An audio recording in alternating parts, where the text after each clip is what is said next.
Mirëmëngjesi, kolegë. Kolegë, për të provuar ujë 24 orë, është premtim në mbajtër. Një lajm shumë i bukur vjen nga Shkodra, nga zemra e Shkodrës në kujtesën e botës të staret e Marubit në UNESCO, si poezi në gjana, po jo. Po. Në këtë lidhje Skype ne kemi Lucian Vedeni, drejtor i Muzeut Kombëtar të Fotografisë Marubi. Mirëmëngjes dhe mirë se erdhe. Mirëmëngjesi, faleminderit për ftesën. Mirë se erdhe, na e ke bo zemrën malje rreth parë me këtë lajm. Rreth dytë na tregon vetëm ato fotografitë e luftëtarëve se sa po i vram, sa veta vram. 16 veta. Po, është një lajm vërtet i rëndësishëm për kulturën shqiptare, patjetër që në mënyrë të veçantë për koleksionin që ne kemi këtu në muze, aq më tepër është edhe një konfirmim, si thush, për kontributin e themeluesve të fotografisë shqiptare, si thush, një kontribut i tyne edhe për fotografinë evropiane. Dhe janë mbi 500.000 negative, dokumente dhe objekte që dokumentojnë jetën, historinë dhe shpirtin e Shqipërisë që nga viti 1865. Për sa kohë është po punoni për ta realizuar më në fund këtë? Atëherë, procesi ka shumë vite përgatitje, përpara se sa të shkohet në momentin e shkrimit të dosjes. E them këtë sepse është një pasuri kulturore e cila përpara 17 vitesh nuk ishte as e inventarizuar, që në së parit është filluar me procesin e inventarizimit, i cili ka marrë flusë 2 vite. Pastaj është dashur që të punohej intensivisht në digitalizim edhe katalogim të koleksionit dhe pastaj edhe në procesin tjetër të regjistrimit i pranë regjistrit të pasurive kulturore kombëtare. Kështu që këto janë procese që vërtet kanë marrë një kohë të gjatë, procese në fakt që vazhdojnë, siç përmendim këtu edhe procesin e konservimit i cili vazhdon që nga 2017. Kështu që me përfundimin të një pjesë të këtyre procese, atëherë ne kemi gjykuar që kemi qenë gati për të filluar të shkruajmë një dosje, pasi plotësonim pra këto koleksione të përfshira, e plotësonin kriteret e aplikimit të dosjes. Theksoj që ka qenë një punë krejtësisht e bërë nga stafi i Muzeut Marubi, ndoshta jo sikur dosjet e tjera, ku ka pasur ekspertë të tjerë të përfshirë, jashtëm e tjerë, por ka qenë një punë krejtësisht e realizuar këtu. Ka patur sigurisht disa letra referencë të rëndësishme, të cilat mendoj që kanë dhënë një ndihmë të madh për sa i përket konsideratës ndaj këtij aplikimi, që është rasti i drejtoresë institucionit për restaurimin e fotografive të Parisit, Anne Cartier-Bresson, besa e fotografit famshëm francez Henri Cartier-Bresson. Gjithashtu një letër referencë e shkruar nga Michel Colbert, drejtues katedrës literaturë dhe fotografisë në Universitetin e Sorbonne, autor i historisë franceze të fotografisë. Pra këto kanë qenë në disa prej emrave të cilët e kanë konsideruar koleksionin tonë si një koleksionit unike të rëndësishme të Europës. Lucian, janë shumë foto në fakt. Por a mund të na veçosh në ndonjë foto që ka një histori të veçantë dhe për shqiptarët nuk është e dëgjuar apo parë? Shiko, është gjithnjë e vështirë për me folë për një material të mirë, është materiali të mirë. Unë mendoj që edhe këto imazhe që ju po i shfaqni në ekran janë gjitha imazhe shumë të rëndësishme, të cilat lidhen me momente të rëndësishme të historisë të artit fotografisë. Unë po veçoj një pamje të kopshtit parë publik në Shqipëri. Ajo që quhet fotografia Millet Baçës, të vitit 1985, mund të themi që është një ndër imazhet ikonike të realizuar nga Pietro Marubi. Pastaj janë disa shkrepje të tjera të cilat ai realizon në studion të cilën fillimisht ishte kthy si një obor të hapur, imazhe të cilat pastaj bëhen edhe kthehen në suvenire, kthehen në kartolinat e kohës, të cilat ja prezantojnë Shqipërinë të huajve. Edhe në një farë mënyrë këtu mund të gjejmë edhe gjurmët e para të promocionit të vendit tonë, tush ndaj të huajve. Këto imazhe pastaj vinë të bëhen këto kartolinat me mirëshkrimet e suvenirit të Albanit, apo imazhe të cilat pastaj ngjyrosin me shtypshkronjat e austriake. Shumë të bukura. Shumë interesante. Me sa jemi informuar dhe nga lidhjet e tjera, nga interesi që ne kemi pasur gjithmonë për fenomenin Marubin, qofse do ta quajmë, ka përfunduar i plot digitalizimi i këtyre negativa, apo jo? Jo, nuk ka përfunduar. As ka përfunduar. Është një proces. Është një proces i cili në timin tem të duhet ndoshta të zgjasë për një debat, sepse po flas për gjys milion imazhe. Po pra, dhe pasi të përfundoj ky proces, këto foto digjitale, pra a do të jetë një mënyrë e veçantë ekspozimi, a mund të kenë akses njerëzit për t'i parë, ata që s'ka pas mundësi për me pa foto reale ekspozita, pra ndoshta mund të jetë një masivizim i këtyre fotove, kuptohet në kujdesin e dikujt. Po atëherë për të sqaruar për publikun, Pietro Marubi ka një program kryesisht të ekspozitave dhe thuaj se një herë në 3 muaj, një herë në 4 muaj ne i kemi një ekspozitë të re. Kështu që është gjithmonë një logjikë për sa i përket programit, ku një ose 2 ekspozita fitore janë nga hulumtimi arkivor. Kujtoj që vetëm tashti aktualisht ne kemi një ekspozitë të realizuar nga hulumtimi i koleksioneve të 3 fotografëve, Gek Marubi, Dedjakova dhe Pjetër Kaboshta, me koleksione kryesisht të 30-40, të pa publikuar më parë. Se theksoj që koleksioni i dinastisë Marubi është digitalizuar, është po ashtu kataloguar, por koleksionet e fotografëve të tjerë janë edhe në proces të digitalizimit, për shembull Pici, Jakova, në Nshati, i cili disponon 250.000 imazhe në rulfilm, të cilët kanë nevojë për një trajtim krejtësisht veçantë.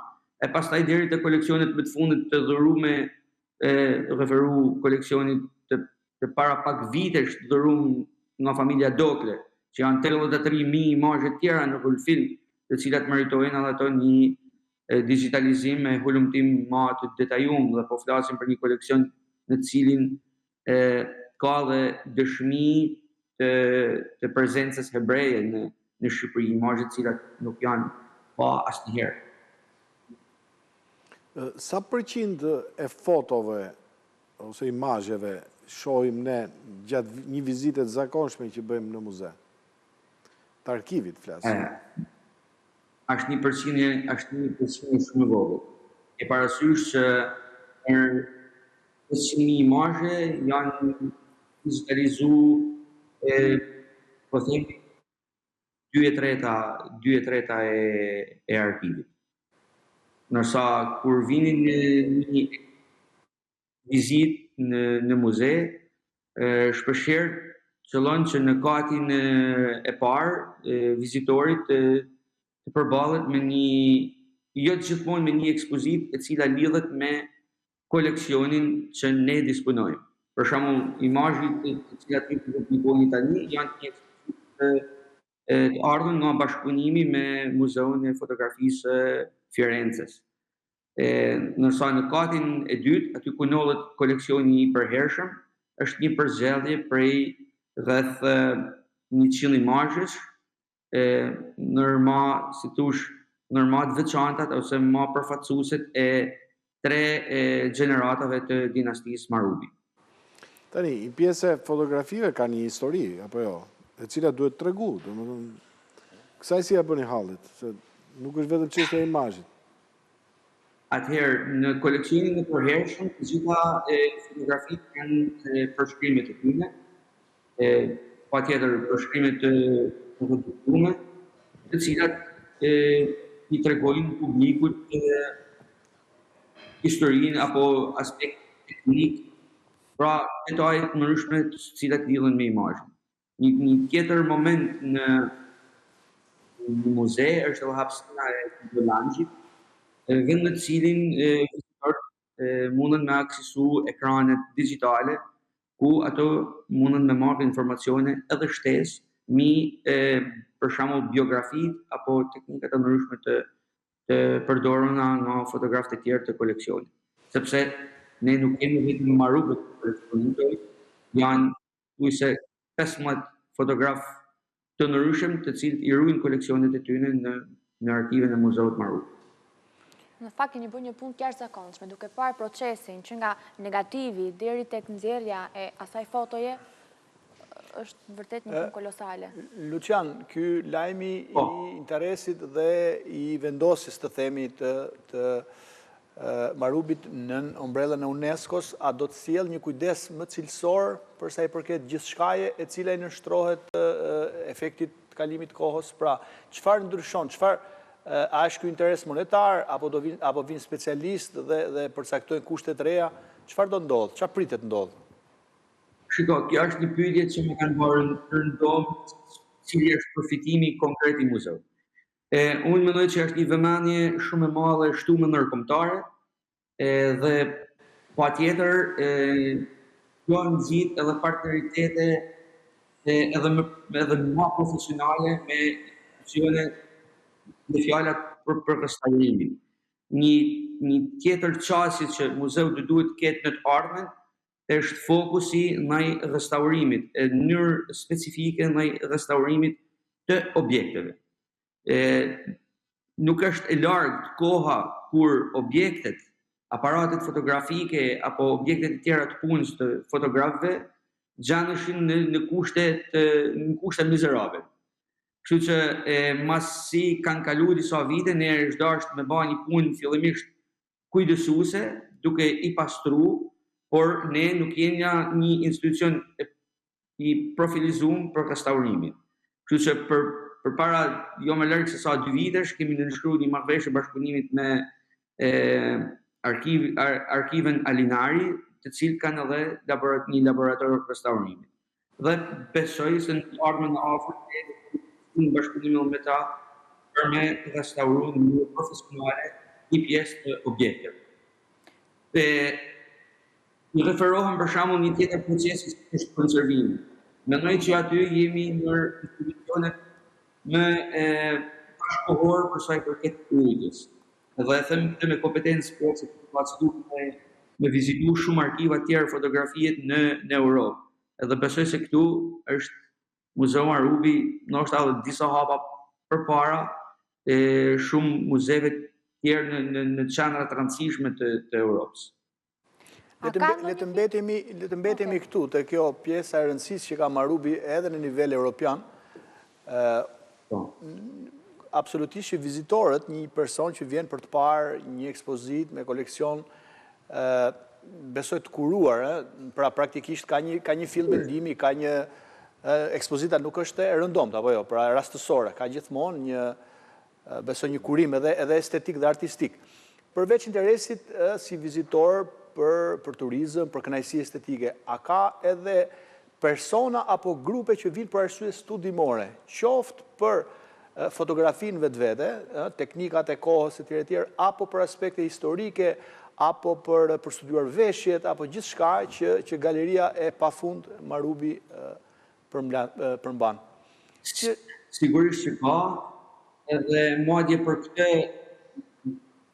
pas 2 muajsh ne do të hapim hapësinë për t'ia vendosur një prej hapësinave të muzeut në dispozicion pikërisht të studiuesve. Dhe përmes edhe disa thirrjeve të hapura që ne i kemi bërë, i kemi nxit edhe kërkimet e tjera. Kemi pafundësisht emaile çdo ditë që marrim nga studiues të ndryshëm të cilët kërkojnë apo pyesin rreth imazheve të caktuara, kjo është thosh ajo marrëdhënia që koni ka me studiues të ndryshëm. Dhe në nxitje përpara një muaji të kishim edhe një nënshkrim bashkëpunimit edhe me Akademinë e Shkencave për ta nxitë pikërisht edhe këtë fushë të kërkimit shkencor e aq më tepër orientimin ndaj të rive për ta aksesu arkiven me në fokus hulumtimet e shumë imazheve të cilat meritojnë një thellim me të detajuar. Një negativ filmi që mund të jetë prishur dhe ka qenë e pamundur për ta restauruar? Atëherë, këtu mundem ju thonë konkretisht që në 2015 falë një ekspertizë të qendrës të restaurimit të Parisit, e cila ka hulumtuar në detaje të gjithë koleksionin tonë. Mund t'ju jap edhe numrin e saktë se sa negativa janë në kushtet më të mira, ndër 500.000. Dhe po flasim këtu për rreth 1.000 negativ, të cilët jo se kanë probleme emulsioni, ku nuk mund të rikuperohen, por kanë plasaritje, të cilat normalisht vinë edhe që nga koha e vetë fotografi. I cili është një numër i papërfillshëm në krahasim me gjithë koleksionin e madh. Por në rastin ku teknologjia ka avancuar, kesh një negativ të thyrë në 2 copa nuk përbën një problem të jashtëzakonshëm, sepse atë imazh e rikuperon fare mirë në procesin e digitalizimit. Edhe diçka tjetër, domethënë fotot që ju zotroni, tani ne i konsiderojmë si perle artistike, po në fakt kanë më tepër vlerë historike apo artistike? Çfarë ne kuptojmë me artistike? Ju drejtoj ju një pyetje. Foto pra një imazh që tani nuk ta shpjegoj dot, jam i paditur me ta shpjegoj. Unë e kuptoj, por nuk ta shpreh dot. Unë mendoj që gjithë imazhet kanë rëndësinë e vet në kontekst të ndryshëm.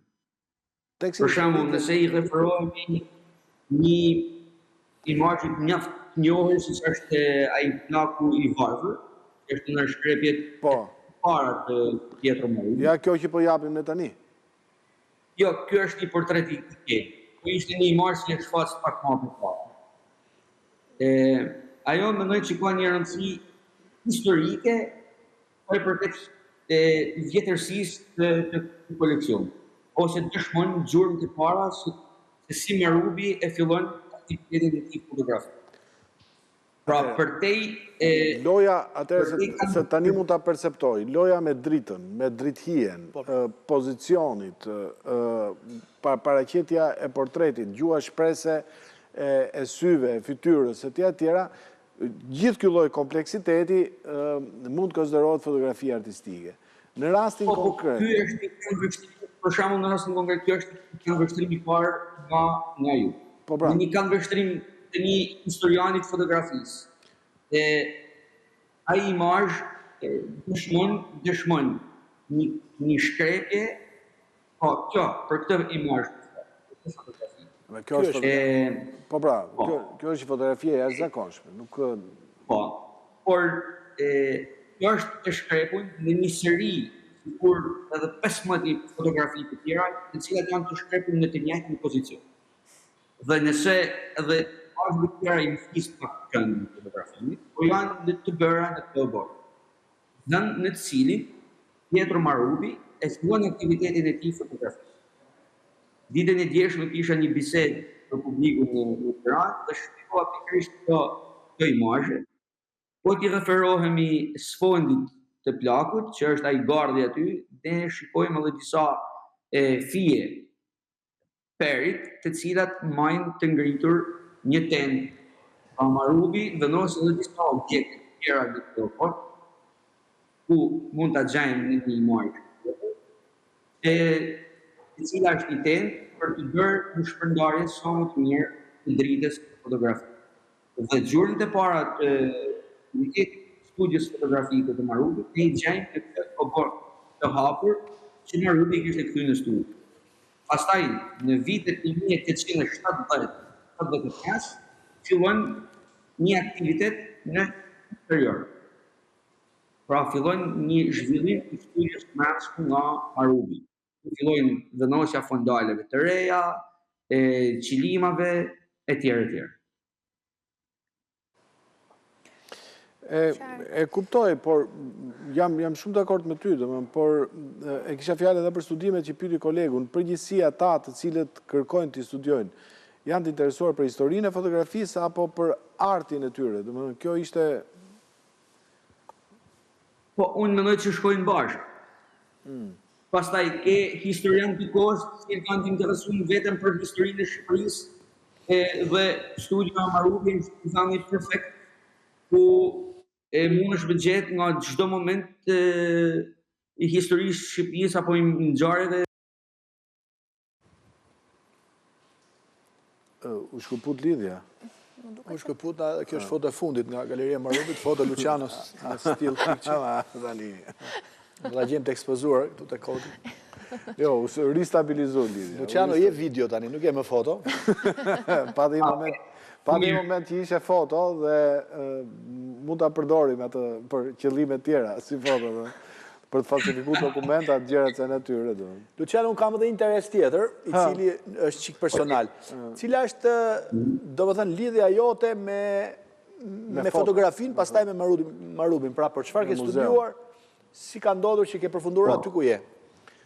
Dhe kë ke njohur që ke përfunduar aty ku je? Unë kam përfunduar studimet e Akademisë të Arteve, dhe jam për profesor. Nuk e kuptuam për regji, kinema, fotografi, prap ngeci. Ngeci. Luciano, dil ka shumë do ta restaurojmë edhe këtë foto. Jo, ishte restauruar, çfarë, mund të ndryshojmë. Linja ime nuk ka probleme se thotë që më ngriva edhe një herë tjetër. Jo, më linja ka. Ne nuk e kuptuam. Për çfarë kishe mbaruar se kuptuam? Atëherë unë kam studiu pikturë. Pikturë. Do okej, je njeriu I dur. Një biografi të shkurtër, kam filluar që 5 vjeç.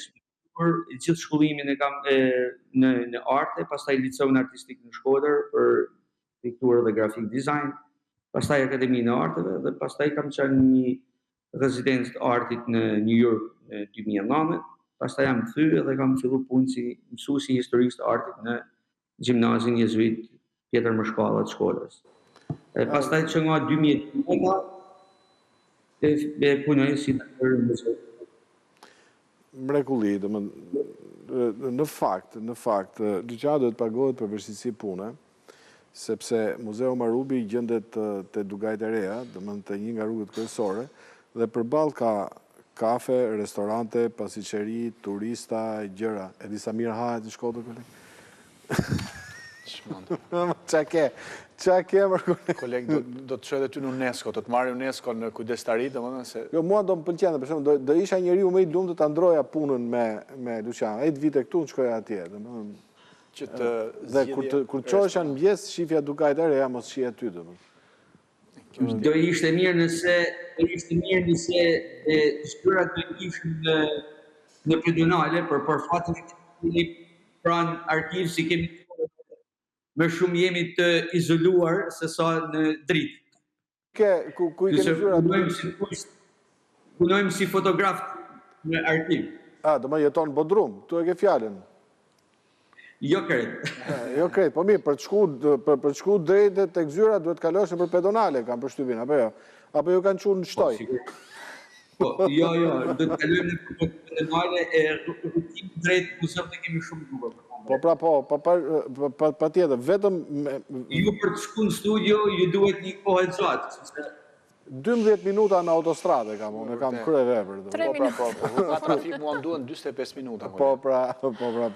Është një mrekulli, me gjitha të falenderojmë shumë, të falenderojmë për këtë bisedë, për gjithë informacionet, edhe në qoftë se ka një gjë të re që është bërë në Shqipëri me këtë vlerë kaq të madhe, është padyshim Muzeu Marubi, I cili është I rrokshëm edhe online. Pra, ne që jemi dëmbela, marrim akses edhe mund të shohim pjesë të mirë të arkivit. Është e vërtet që shumë familje shqiptare jo nga Shkodra po vinë edhe po marrin kujtimet e të afërmëve të tyre, sepse identifikohen me Marubin? Po, është shumë e vërtet. Kjo ndodh në mënyrë të shpejtë edhe të shpeshtë, edhe nga kërkesat e shumë shqiptarëve që në marrin. Pastaj kemi plot momente surprizuese se imazhet e cilat në fjala Marubi nuk i ka shumë përgjithsisht në fotografi të grupeve, shpeshherë qëllën që të identifikohen në persona të rinj. Dhe kjo është një punë që të një është është shumë interesante dikur ka pas turizëm për fotografin. Pra, njerëz të cilët kishin një lloj kamje, organizoheshin dhe vinin në Shkodër, për shembull ka familje Gjirokastës, familje Çamërisë që kanë shkuar deri në Shkodër vetëm që të fotografoheshin. Një pjesë tjetër kanë shkuar në Korçë, aty ku ishin studiot e tjera të fotografisë. Prandaj ky lloj shkëmbimi kulture nga Kosova kanë pas shkuar në Shkodër për të fotografuar.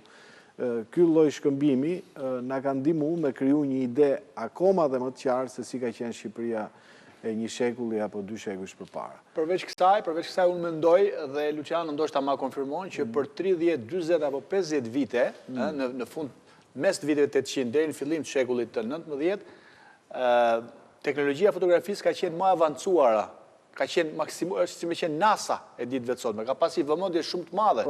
Apo jo? Unë do thoja diku deri në vitet 920 deri në vitet 40, materialet e ardhuna në Shqipëri, në studion Marubi, në Marubi lutë rolin përndarës materialet e studiot e tjera të fotografisë në Shqipëri, kanë pas një kualitet shumë të mirë. Pastaj kualiteti fillon të bjerë pak gjatë periudhës të diktaturës. Ku fillojnë edhe vinë në prodhime ligjore fotografike. Për shembull, vitet 60 kanë një dokat teknikisht të qëtë. Po, se vinë aparatet e lindjes, vjen filmi i lindjes e kështu me radhë. Nga vitet 70 e lartë vinë ato kineze, e kështu që kjo është pak e shumë historia. Mirë, të falenderojmë shumë, dhe me që jemi këtu, Koli Dromeno e quante laboratorën e vetë, aty ku ai ka shfaqje dhe filmat, Dritë Kolës. Dritë Kolës. Domethënë, kjo fjala dritë shkrojnë sikur të rikthej në për dyqanet e fotografive do ishte një kryevepër. Shumë e bukur. Gjë më të bukur në Shqipë unë s'kisha një gjuhë ndonjëherë kur e mësova ngela kështu si pataksu. Faleminderit shumë, gjithë mirat. Kena më u pa atje? Për ta saksu këtë moment, i pari që e vëmos shkroj është Tel Marubi. Shumë më mirë akoma. Pastaj e huazon Koli Dromeno. Arsyeja që ndodh kjo është se Eli ishte shumë i përfshirë në lëvizjen për bashkimin kombëtar. Unë shpeshherë e quaj edhe firmtari në deklaratën e pavarësisë, në qenë se ishte një mik i ngushtë i Luiz Gurakucit, i cili ka një kontribut shumë të madh. Edhe ai themelon edhe klubin e parë patriotik në Shqipëri, themelohet në studion e Marubit. Klubi Tuha Shqip, në 1908. Po, e kam qartë. Por, dritë shkojnë atëre që ka e Kel Marubit, shumë mirë. Gjithë mirë, Lorenz, miru pafsh. Kënaqësi. Kënaqësia është e jona. Me qëra fjala, ne nuk e realizuam intervistën jo për fajin tonë, për premierën që është sot në Shkodër, tenor, kërkohet një tenor, është një komedi e teatrit kombëtar dhe teatrit Migjeni, është përzierje e trupave me regjit Armando Borës, por duhet me e thënë, tani ne shumë shpesh e dim që kur flasim për libra, kur flasim për shfaqje, nuk kemi audiencë. Ne e bëjmë këtë sepse dum që të shtohet audienca e tyre, të ketë spektator, por teka nuk plotësojmë dot. Është shumë e mirë që të vini, se ju ftojmë, jo se nuk kemi njeri me ftu. E mira është me dalë, me qenë korekt, me u lidh edhe me folë për punën tuj. Ne s'kemi interes në anën komerciale me ju tregu punën. Ne këtë e bëjmë sepse jemi njerëz që na pëlqen kultura, por mund të jetonim shumë më mirë në pikpamje komerciale pa këtë pjesë të programit. Pra, herë tjetër, nëse do na luteni që të vini, t'jeni korrekt. Nuk mund të na leni batall për punën tuaj. Plotësoni dëshirën tuaj. Po pra, për ju e kemi, se kemi për ne. E kam fjalën për ata të cilët organizojnë shfaqjen. Mirë, pas pak... Tiramisun që ti nuk e quajti tiramisu, por... Jo, nga foto, sepse tiramisu e me duhe shtrydhe, shumë e njohur. E ke probu ne? Me limon po me duhe shtrydhe jo. Është periuda verës, mundohemi të lehtësohemi pak.